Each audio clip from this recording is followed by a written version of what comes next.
Hello, আসসালামু আলাইকুম। ভারত-পাকিস্তানের যুদ্ধ অলরেডি শুরু হয়ে গিয়েছে। তো এই যুদ্ধ নিয়ে বাংলাদেশের জন্য কোনো হুমকি আছে কিনা এবং থাকলে কী ধরনের হুমকি এবং আমরা কিভাবে এর জন্য প্রস্তুত থাকতে পারি, সেটা নিয়ে আলোচনা করব। তাছাড়া আমাদের পাশের দেশ মিয়ানমার, সেখানেও একটা সিভিল ওয়ার হচ্ছে। তো সেখানেও আমাদের জন্য যুদ্ধের কোনো হুমকি আছে কিনা এবং থাকলে আমরা কিভাবে সেটার প্রস্তুতি বা আমাদের কী ধরনের প্রস্তুতি হবে, সেটা নিয়ে আলোচনা করব। যুদ্ধ পরিস্থিতি নিয়ে আমাদের মাননীয় প্রধান উপদেষ্টা একটা বক্তব্য দিয়েছেন, যেটা ভারত-পাকিস্তান যুদ্ধ হওয়ার আগে উনি দিয়েছেন, শুরু হওয়ার আগে। তো চলুন আমরা সেই বক্তব্যটা আগে শুনে আসি। অনেকের মতো আমিও যুদ্ধবিরোধী মানুষ। পৃথিবীতে যুদ্ধ হোক এটা আমরা কামনা করি না। যুদ্ধ প্রস্তুতি অনেক সময় যুদ্ধের দিকে নিয়ে যায়, কাজে যুদ্ধ প্রস্তুতি সম্বন্ধেও একটা ঘোরতর আপত্তি। কিন্তু এমন বিশ্বে আমরা বাস করি, প্রতিনিয়ত যুদ্ধের হুমকি আমাদের ঘিরে থাকে। তো সেখানে প্রস্তুতি না নিয়ে থাকা এটা অসম্ভব হয়ে পড়ে। এখন আমরা যখন কথা বলছি তখন আমাদেরই কাছে ভারত পাকিস্তান যুদ্ধ হই হই অবস্থার মধ্যে রয়ে গেছে। এরকম পরিস্থিতিতে আমরা বাস করি।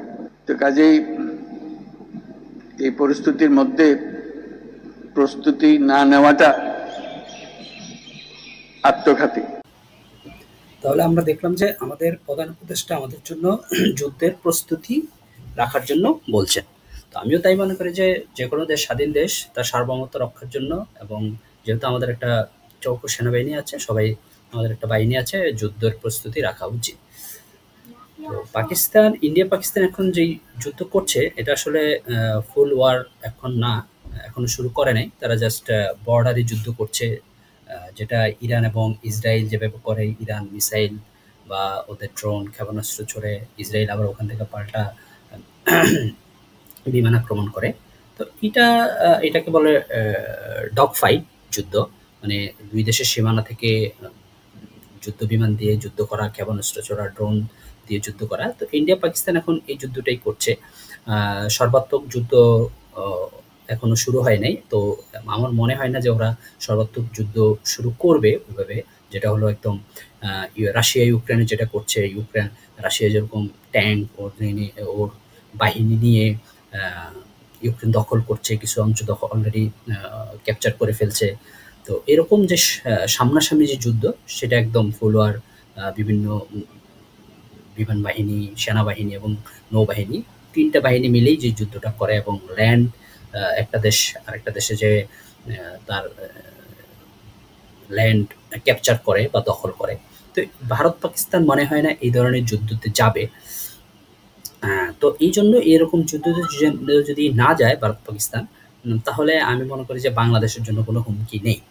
কিন্তু যদি এমন হয় যে তারা এই ধরনের যুদ্ধে জড়িয়ে যায় কোনো কারণে, এবং যদি এখানে ভারত যদি পাকিস্তানের উপর বেশি আক্রমণ করে এবং পাকিস্তান যদি সেটা ঠেকাতে না পারে, মানে পাকিস্তান আর পারছে না বা ওর অবস্থা যখন দুর্বল হবে, তখন সেখানে বিভিন্ন দেশ যুদ্ধে জড়িত হয়ে যেতে পারে। যেমন এখানে তখন চায়না জড়িত হয়ে যেতে পারে, কারণ চায়নার সাথে ইন্ডিয়ার অনেকগুলো বর্ডার আছে এবং চায়নার সাথে আবার পাকিস্তানের খুব ভালো রিলেশন আছে। তো সেই ক্ষেত্রে যদি চায়না এই যুদ্ধে কোনোভাবে জড়িয়ে যায়, ওইরকম সর্বাত্মক যুদ্ধ শুরু হলে, সেই ক্ষেত্রে বাংলাদেশের তখন একটা বড় হুমকি আছে। কারণ চায়নার সাথে ইন্ডিয়ার বর্ডার আছে। তো তখন যখন চায়না যদি তার বর্ডারগুলোতে তার সৈন্য মুভ করে, তখন ইন্ডিয়া তখন আবার তার নিজের সুরক্ষার জন্য সে তার বর্ডারগুলো যাচ্ছে, যেখানে চায়নার সাথে বর্ডার আছে সেখানে তার সৈন্য মুভ করবে। তো সেক্ষেত্রে আমাদের জন্য তখন হুমকি হতে পারে। তো আমরা এখানে ম্যাপ দেখে বোঝার চেষ্টা করব আমাদের জন্য কি ধরনের হুমকি হতে পারে। তাহলে আমাদের এটা হলো বাংলাদেশ। তো এখানে ভারতের সাথে আমাদের এখানে একটা বর্ডার আছে। এদিকে নেপাল, এখানে বাংলাদেশ, এই যে শিলিগুড়ি করিডোর বা শিলিগুড়ি যে চিকেন নেক বলে এটাকে। তো এখানে এখন চায়না যদি এখানে যুদ্ধে জড়িত হয়ে যায়, যা ১৯৬২ সালে অলরেডি যখন ইন্ডিয়া চায়না যুদ্ধ হয়েছে, চায়না এদিক দিয়ে তার সৈন্য মুভ করেছে, এভাবে এদিক দিয়ে আক্রমণ করছে। এখনো যদি কোনো কারণে যদি চায়নায় যুদ্ধে জড়িত হয়, তাহলে এখান দিয়ে এই অরুণাচল প্রদেশ দিয়ে এবং এই ভুটানের উপর দিয়ে সিকিমের এদিক দিয়ে সে তার বাহিনী মুভ করতে পারে। সেক্ষেত্রে তখন ভারতের জন্য এটা খুব মাথা ব্যথার কারণ হয়ে যাবে আর তার সার্ভিস সিস্টেম রক্ষার জন্য। তখন সে হয়তো আমাদের এই যে রংপুর দিয়ে সে এখানে কোনো দখল করে এইদিকে তার সৈন্য পাঠাতে পারে এবং সেই সাথে ত্রিপুরা, আমাদের যেখানে ত্রিপুরা দিয়ে এই যে ফেনী নেক দিয়ে এখান দিয়ে সে সৈন্য পাঠাতে পারে। ফেনী আমাদের চট্টগ্রাম দখল করতে পারে, সেখান থেকে সে সমুদ্র দিয়ে এদিক দিয়ে মিজোরাম হয়ে এদিক দিয়ে মণিপুর হয়ে সেখানে অরুণাচলে তার রসদ এবং সেনাবাহিনী অস্ত্রশস্ত্র পাঠাতে পারে। এবং তারা যে এরকম করবে যদি তাদের প্রয়োজন হয়, তাদের সেভেন সিস্টার যখন হুমকির মুখে যদি পড়ে, এই নিয়ে তারা অলরেডি মিডিয়াতে এবং বিভিন্ন ইউটিউব চ্যানেলে বা বিভিন্ন অনুষ্ঠানে, সংবাদ সম্মেলনে বিভিন্ন ওদের রাজনৈতিক নেতা, ওদের সামরিক কর্মকর্তা বা ওদের সোশ্যাল মিডিয়ায় যারা ইনফ্লুয়েন্সার আছেন, তারা কিন্তু বিভিন্ন সময় এই ধরনের বক্তব্য দিচ্ছে। আমরা এই ধরনের কিছু বক্তব্য শুনবো। চট্টগ্রাম যদি ভারতে চলে আসে, তাহলে কিন্তু বাংলাদেশের জন্য শুধু নয়, গোটা পৃথিবীর যারা বে অফ বেঙ্গল বা বঙ্গোপসাগরকে দখল করার চেষ্টা করছেন তাদের জন্য भयंकर चिंतार कारण হবে। এবং बांग्लादेश का ये वाला जो राज्य है इसका नाम है रंगपुर। ये रंगपुर जो है, अगर ये कब्जा हो गया रंगपुर जगह, तो काम खत्म हो गया। अगर हम इसको कब्जा कर ले तो ये पूरा बराबर हो जाएगा। अब हम लोग को आने जाने में कोई दिक्कत नहीं, ट्रेन ले जाएंगे, बुलेट ट्रेन ले जाएंगे, हाईवे ले जाएंगे, सब ले जाएंगे। हमारा जो पतला गर्दन था चौड़ा हो जाएगा। और बांग्लादेश ये मत समझो कि हम लोग ये नहीं कर सकते। तो বাংলাদেশের সঙ্গে যুদ্ধ ভারতের কাছে তো কয়েকদিনের ব্যাপার নয়, কয়েক মিনিটেই फैसला हो जाए। बांग्लादेश अगर यहां से, ये ईस्टर्न कमांड का है पूरा एरिया, ठीक है ना, 3 कोर मैंने आपको बताया, ये ईस्टर्न कमांड का एरिया, बांग्लादेश का बाप कुछ नहीं कर सकता, इनका बाप कुछ नहीं कर सकता if from here 17 course decide to move like this. End of, that is the end of story of this area. आप आके बैठ जाओ वहां पे, अपनी आर्मी को बैठा दो, कौन क्या कर लेगा। फिर ट्रंप को बोलो ठीक है भाई तेरे लिए टैरिफ 0 है, और बोल। रशिया कुछ बोलेगा नहीं, ठीक है। चाइना से बोलो कितनी ट्रेड करनी है। मैं बता रहा हूं, एक बार आप कर दो, एक बार आप कर दो, ठीक है। एक कहावत मुझे फौज में मैंने सुनी थी बहुत पहले, जब मैं आर्मी में था। তার অর্থ দাঁড়ালো আমাদেরকে আমাদের সাধ্যমতো আমাদের দেশের সার্বভৌমত্ব রক্ষা করার জন্য আমাদেরকে প্রস্তুত থাকতে হবে। এবার আসে আমাদের মিয়ানমারের প্রসঙ্গ। যেহেতু মিয়ানমার আমাদের পার্শ্ববর্তী দেশ, সেখানে একটা সিভিল ওয়ার হচ্ছে। আর একটা দেশে যখন একটা সিভিল ওয়ার হয়, তো এই দেশটার আশেপাশের দেশগুলো না অনেক সময় যুদ্ধে জড়িয়ে যায় বিভিন্ন কারণে। যেমন আমি যদি বলি সিরিয়ার গৃহযুদ্ধের কথা বলি। সিরিয়াতে কী হলো, সিরিয়ার গৃহযুদ্ধের সাথে সাথে সিরিয়ার আশেপাশের যেই দেশগুলো আছে, যেমন ইরাক, ইরান, ওদিকে তুরস্ক, এদিকে লিবিয়া এবং ইসরায়েল, তারা কিন্তু সিরিয়ার গৃহযুদ্ধের কারণে এরা কিন্তু পরস্পরের সাথে একটা যুদ্ধে জড়িত হয়ে গেল। ওই এলাকাটা একটা যুদ্ধের ক্ষেত্রে পরিণত হলো। আবার এর সাথে পরাশক্তি অ্যাড হয়ে গেল আমাদের রাশিয়া এবং আমেরিকা। তো সেক্ষেত্রেও আমাদের দেশের যেহেতু বর্ডারের, মায়ানমার আমাদের বর্ডারের পাশেই, তো এখন ওখানে একটা সিভিল ওয়ার হচ্ছে। এখন ওদের সিভিল ওয়ারের মধ্যে মায়ানমার জান্তা সরকার নিয়ন্ত্রণ এখন আর পুরো মায়ানমার নেই। সেখানে আরাকান আর্মি আছে, কুকি চীন আছে এবং বিশেষ করে আরাকান আর্মি হলো আমাদের বর্ডার।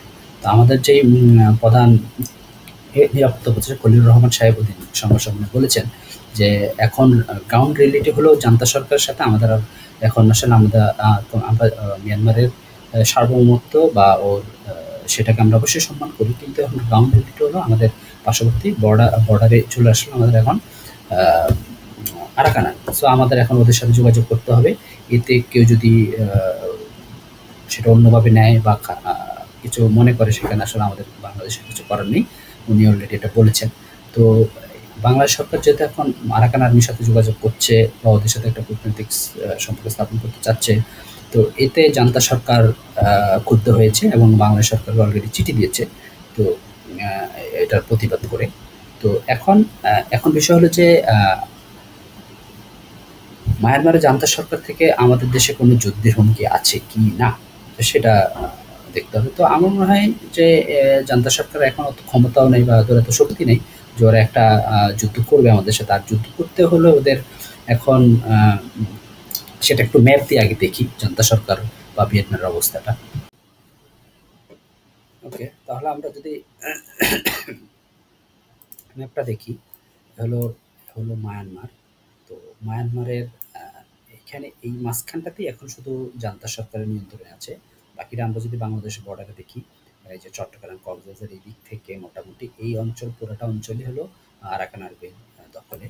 আর এই যে মিজোরাম, মণিপুর, নাগাল্যান্ডের এই দিক থেকেও অনেকটা অঞ্চল হলো কুকি চিনের দখলে। তার মানে আমাদের জন্য এখন আমরা যেহেতু রোহিঙ্গাদেরকে ফেরত পাঠানোর জন্য ওই দেশে জান্তা সরকারের বাদ দিয়ে আমরা এখন আরাকান আর্মির সাথে যোগাযোগ করতেছি এবং ওদেরকে ওদের সাথে যোগাযোগ হচ্ছে আমাদের যে প্রধান নিরাপত্তা উপদেষ্টা খলিল রহমান সাহেব। উনি অলরেডি বলেছেন যে আমরা আরাকান আর্মিকে বলেছি যে তোমরা রোহিঙ্গাদেরকে তোমাদের প্রশাসনে বিভিন্ন স্তরে নিয়োগ দাও বা ওদেরকে সেটা ওদেরকে দেখাও যে তোমরা রোহিঙ্গাদের প্রতি সদয় এবং তাদের অত্যাচার করবে না।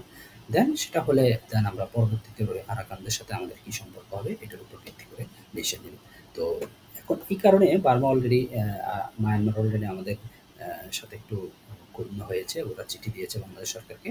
তো বাংলাদেশ সরকার যদিও সেটাকে সিরিয়াস নিচ্ছে না, কারণ হলো বার্মা এখন আসলে অত জান্তা সরকার অত শক্তি নেই যে ওরা আমাদেরকে আক্রমণ করে, কারণ আমরা গ্রাউন্ডে তো আক্রমণ করতেই পারবো না। এখানে অলরেডি ওদের আরাকান আর্মি আছে এবং কুকিচিন আছে, ওদের সাথে ওদের যুদ্ধ। সো এটা তো সম্ভবই না যে এরা ওদের আর হলো ওরা একটা করতে পারে, ওদের এয়ার স্ট্রাইক করতে পারে আমাদের এখানে।